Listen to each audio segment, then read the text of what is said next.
오늘 본 1절에 보면 신령한 것에 대하여라고 되어 있는데 이것은 영적인 것들에 대하여라고 그렇게 이해하는 것이 더 낫습니다. 왜냐하면 오늘 이 내용은 고린도 교회가 성령의 은사에 대해서 바울에게 질문한 것에 대한 답으로 지금 하는 말이기 때문입니다.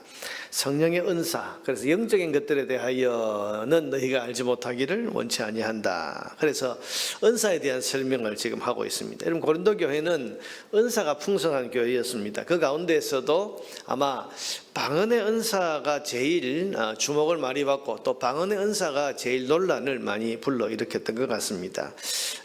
여기서 말하는 방언의 은사라고 하는 것은 어떤 영적인 황홀경에 빠져서 자기도 모르는 신비한 말로 기도하게 되는 그런 어떤 은사를 말합니다. 지금도 이 방언의 은사가 있어서 방언으로 기도하는 분들이 종종 있죠.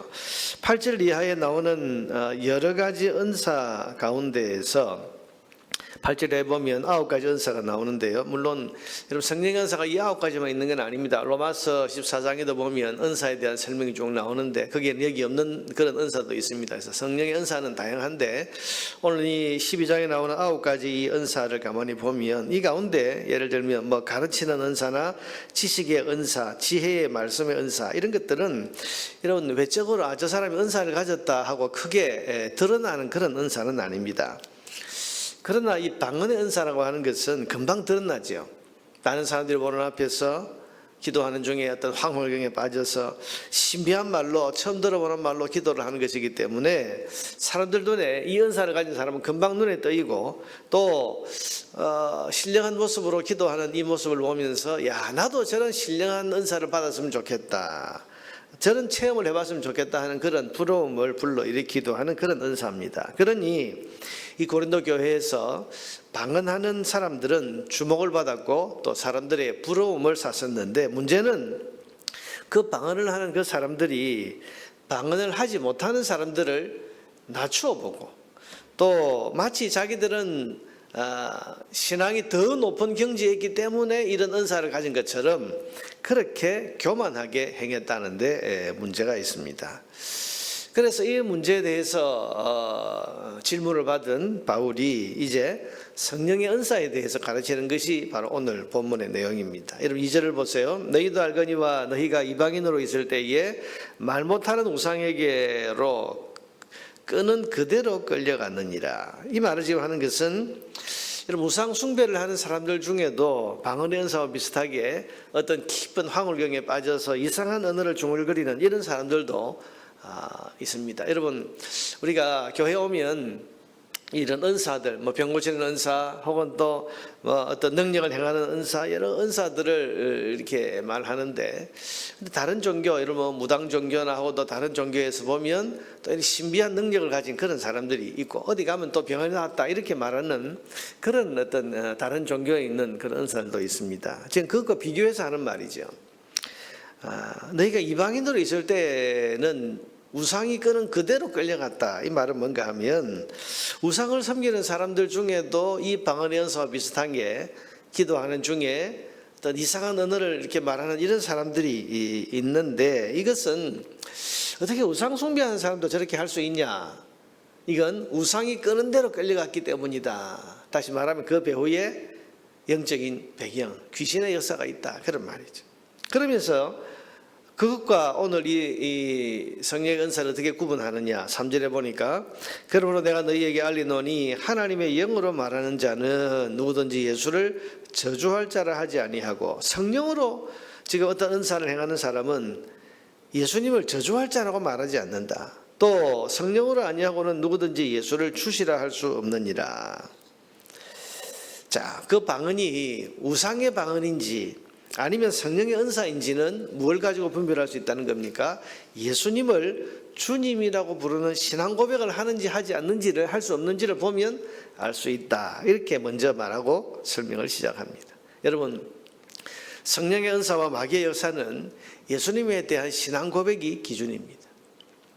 오늘 여기 나와 있는 은사는 아니지만 어떤 분들이 그런 질문을 하는 경우가 있어요. 목사님 무슨 이단의 그 이단 무리들 가운데서도 병 고치는 그런 은사가 나타나기도 하고 또 어떤 신비한 현상이 나타나기도 하고 뭐 그러는데 그거는 뭡니까?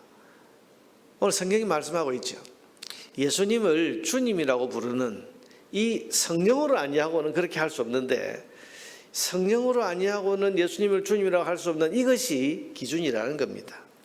성령 연사와 마귀의 역사는 예수님에 대한 신앙 고백이 그 분별의 기준이 되는 겁니다. 여러분, 예수님을 주님으로 고백하는 사람들에게 은사가 나타났다면 그것은 성령의 은사입니다. 그러나 예수님을 주님으로 고백하지 않는데도 불구하고 은사와 비슷한 어떤 이런 현상들이 나타났다면 그것은 사람을 미혹하는 마귀의 역사입니다. 그러니까 여러분, 어떤 능력이 나타났다, 어떤 신비한 현상이 나타났다, 그럼 다 성령의 역사나, 그게 아니라는 거예요. 신앙 고백을 봐야 된다. 그 사람이 예수님 믿는 사람이냐? 정말로 예수님을 주님으로 고백하는 사람이냐? 바른 신앙 고백이 있는 사람이냐? 이게 기준이 된다. 그걸로 분별해라. 여러분, 은사를 경험하지 않은 사람들이나 이런 어떤 것들을 가까이 접해보지 못한 사람들은 신비한 현상이 나타나면요, 무턱대고 저건 하나님의 역사다, 저기에는 진리가 있다, 이렇게 믿어버립니다. 그런데 그게 아니에요. 우리가 어떤 신비한 현상이 나타나고 또 은사와 비슷한 것들이 나타났다고 해서 그게 다 성령의 역사가 아니다. 그걸 우리가 잘 분별하고 대할 수 있어야 한다, 그런 말입니다. 방언의 은사를 가진 사람들을 먼저 이것으로 분별하라, 그렇게 지금 바울이 교훈하고 있는 겁니다. 자, 이어서 4절입니다. 은사는 여러 가지나 성령은 같고. 무슨 말입니까? 지금 방언의 은사가 어떤 특출한 은사, 특별히 더 신앙이 높은 경지에 있기 때문에 가지게 되는 은사라고 그렇게 교만을 떠는 사람들을 향해서 뭐라고 그럽니까? 방언만 성령의 은사가 아니고 성령의 은사는 여러 가지다. 여러 가지다. 이 무슨 말이에요? 방언이 특별한 대우를 받아야 되는 그런 은사가 아니라는 것을 지금 말하고 있는 것입니다. 또 7절입니다.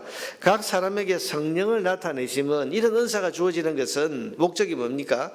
유익하게 하려 하십니다. 여기 유익이라는 단어가 헬라어로 보면 순테론이라고 되어 있는데, 순이라는 말은 함께, 같이, 그러면 여럿이, 그러니까 여럿의 유익, 그런 말이에요. 순테론이라는 여러 공익, 말하면 공공의 이익, 공익을 이야기하는 그런 단어입니다. 그러니 여러분, 이 유익은 개인의 유익을 위한 것이 아니라 공공의 유익, 꼭 공익을 말하는 그런 단어라는 겁니다.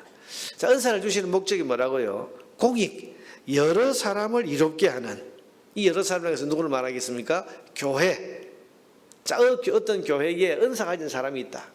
그럼 이 은사는 성령께서 왜 주셨다는 거죠? 교회 공동체 전체를 유익하게 하라고 주신 그런 선물이다, 그런 말입니다.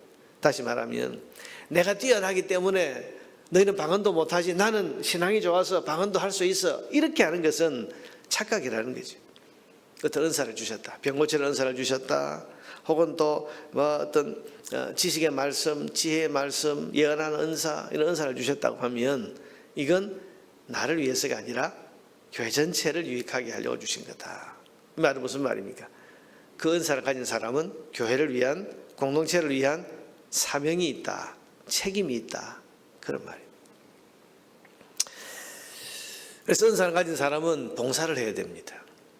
은사가 있다고 자랑하는 것이 아니라 교회를 위해서, 공동체 유익을 위해서 봉사를 해야 하는 거죠. 이를테면 가르치는 은사가 있다. 그럼 이분은 가르치는 자리에서 봉사하라고 하나님이 그런 은사를 주신 겁니다. 그러니 당연히 봉사해야죠.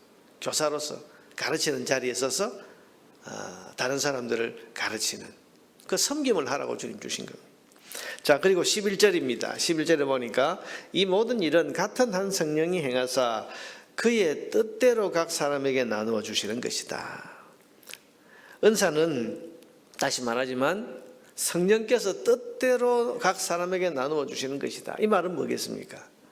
그만 말한 것처럼 은사는 개인이 신앙이 좋아지고 높아지면, 어떤 경지에 이르게 되면 저절로 획득하게 되는 이런 것이 아니고, 성령께서 그 뜻이 있어서 그 공동체의 사람들, 각 사람들에게 나누어 주시는 것이다. 이 말은 은사를 가졌다고 교만 떨거나 다른 사람들보다 더 신앙이 좋다고 그렇게 우쭐대지 말라, 그런 말입니다. 성령께서 뜻대로, 왜 내게 이런 은사가 주어졌지? 아, 성령께서 뭐 뜻이 있는가 보다. 교회를 섬기라고 주셨는가 보다. 이렇게 우리가 생각해야지. 마치 나는 신앙이 좋아서 이런 은사를 가지게 된 것처럼 이렇게 우쭐대면 안 된다. 그런 말입니다. 은사를 가진 사람들이 종종 하는 실수가 이겁니다. 그 은사를 마치 자기가 신앙이 좋아서 획득하게 된 것처럼, 또 기도 많이 하고 믿음 생활 잘했더니 주님께서 상으로 주신 것처럼 이렇게 착각을 합니다. 그래서 은사를 가진 사람들 중에는 겸손하게 잘 섬기는 분도 있지만, 또 어떤 사람들은 은사 때문에 교만해지고 은사가 없는 사람들을 낮추어서 보고 얕보는 태도까지도 가지는 이런 실수를 범합니다. 그러나 여러분, 성경은 말합니다. 은사는 성령 하나님께서 그 교회 공동체에 유익을 주시려고, 공익을 주시려고 뜻대로 나누어 주시는 것입니다. 그러고 보면 여러분, 8절 이하에 나오는 이 9가지 은사, 지혜의 말씀, 이게 은사인데요. 어떤 사람은 지혜의 말씀, 지혜의 말씀이라는 것은 하나님의 지혜를 사람들에게 깨우쳐주는 그런 지혜의 말씀의 은사인데, 여러분, 이 은사, 이 지혜는 누구를 위한 지혜입니까? 고린도 교회 성도들을 위한 지혜입니다. 그러니까 지혜의 은사가 그 교회에 있으면요, 그 지혜의 은사를 가진 사람들이 각 사람들에게 하나님의 뜻이 뭔지, 하나님의 지혜가 뭔지를 가르쳐주고 깨우쳐주니까 여러분, 교회가 유익해지는 거죠. 하나님 뜻대로 나아가는 거죠. 병 고치는 은사. 여러분, 교회 안에 이 은사를 가진 분이 있다면 그 교회 성도들이 얼마나 유익하고 얼마나 든든하겠습니까? 모두가 우리가 여러분 개인적으로 하나님 앞에 믿음으로 기도할 때 야고보서에 나와 있는 것처럼 믿음의 기도는 병자를 일으킨다. 우리가 평생 모든 사람들이 다 믿음으로 하나님 앞에 기도하면 하나님께서 그 기도를 들어주시지만, 특별히 은사를 그 교회에 주셨다. 병 고치는 은사를 가진 사람이 그 교회 중에 있다고 하면, 여러분, 다른 사람들이 믿음으로 하는 기도와 함께 은사로서 병 고치는 은사를 가진 이 사람이 손을 얹어 안수하고 기도할 때 그 교회들이 얼마나 많은 유익을 누리겠습니까? 그러니까 이건 교회를 유익하라고. 그래서 저는 이 은사에 대해서 늘 이야기할 때마다 우리 손에 도구를 하나님 주셨다, 연장을 하나씩 주셨다, 그렇게 이해를 합니다. 집을 짓는데 하나님께서 어떤 사람에게는 톱을 주시고, 어떤 사람에게는 망치를 주시고, 어떤 사람에게는 또 대패를 주시고, 뭐 이래가지고 저마다 손에 하나씩 하나님께서 이 장비, 연장을 하나씩 주신 거예요. 그 못을 칠 일이 그 집을 짓는데 필요하면 누구를 찾습니까? 망치 가진 사람 찾아가지고, 망치 여기 왔으면 이거 못 좀 두드려. 못 두드리고, 나무를 잘라야 할 일이 있으면 톱을 가진 사람 불러서, 톱 가진 사람 이리 와서 이거 좀 자르세요. 그럼 가서 또 자르고, 이 협력해서 집이 지어지는 거잖아요. 마찬가지로 지혜의 말씀, 지식의 은사, 가르치는 은사, 병 고치는 은사, 예언의 은사, 여기 나와 있는 9가지 은사들 쭉 두루두루 가지고 있으면 교회를 세워나갈 때 이게 얼마나 유익하게 교회를 잘 세워갈 수 있겠습니까? 우리 은사를 생각할 때에는 그래서 오늘 말씀을 잘 기억해야 됩니다. 은사는 성령께서 그 뜻대로 각 사람에게 나누어 주시는 것이다. 또 은사는 그 교회 공동체의 유익을 위해서 그 교회 성도들을 섬기고 하나님의 나라를 세워가라고 주신 그런 선물이다. 책임이 있다, 사명이 있다, 이렇게 생각을 해야 되고, 어떤 은사가 이게 성령의 은사인지 아닌지는 그 신앙 고백을 통해서 예수님을 주님이라고 고백하는 참된 신앙 고백이 있는 사람에게 은사가 나타났다면 이것은 성령께서 주신 유익한 은사이다. 근데 이 사람이 예수도 안 믿고 이 사람이 주님을 고백하는 신앙 고백도 없고, 그런데 어떤 은사가 나타났다면 그건 교회를 혼란하게 하려는 그런 마귀의 역사일 수 있다. 제가 오래전에 있었던 그 교회 나온 지 얼마 안 된 젊은 청년 둘이서 기도하는데 막 떠들어요. 보니까 뭐 이상한 말로 기도를 하는 거예요.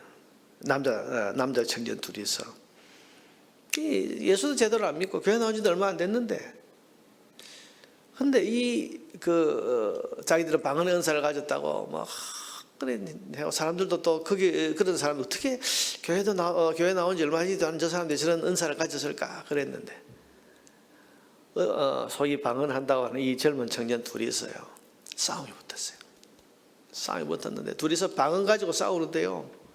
우리말로 싸우는 게 아니고 자기가 하는 이상한 말로 막 싸우는데 그때 사람들이 실체를 저게 성령의 은사가 아니다. 여러분 성령의 은사를 가진 사람들끼리 방언이라고 하는 것을 가지고 서로 싸우고 다투고 그럴 수 있습니까? 얼마나 싸우는지 그거 보면서 이거 아니다. 그래서 우리가 예수님을 주님으로 바르게 고백하는 신앙 고백을 가진 사람에게 은사가 나타났다면 그건 성령의 은사입니다. 근데 그 주님으로 고백하는 신앙 고백도 없고 예수님 누구신지 제대로 잘 모르는데도 불구하고 어떤 신비한 현상을 나타내는 이런 어떤 일들이 일어났다면 그래서 교회를 혼란하게 하려는 그런 사단의 역사라고 우리가 분별해도 좋습니다. 그게 오늘 고린도전서의 내용입니다. 오늘 말씀을 기억하며 여러분 생각합시다. 성령님께서 여러분에게는 어떤 은사를 주셨는지를 잘 생각하고 잘 발견해 보세요. 하나님 각자의 은사를 주셨습니다. 그런데 은사는 내 개인을 위한 것이 아니라 교회를 섬기라고 주신 것이라고 했습니다. 내게 주신 은사가 있다면 그 은사를 가지고 교회를 어떻게 섬길까? 다른 성도들을 어떻게 내가 섬기며 봉사해서 하나님 나라를 세워갈까? 책임입니다. 사명입니다. 그 감당해야 됩니다. 그래서 그 공동체 유익을 위해서 교회 유익을 위해서 그 은사를 잘 사용하는 섬김을 실천할 때 우리 은사를 주신 하나님의 뜻을 잘 받들어 섬길 수 있는 것입니다. 은사를 잘 분별하고 은사를 잘 발견하고 은사를 잘 사용해서 주의 뜻을 이루는 주의 백성들 되기를 주님의 이름으로 축원합니다.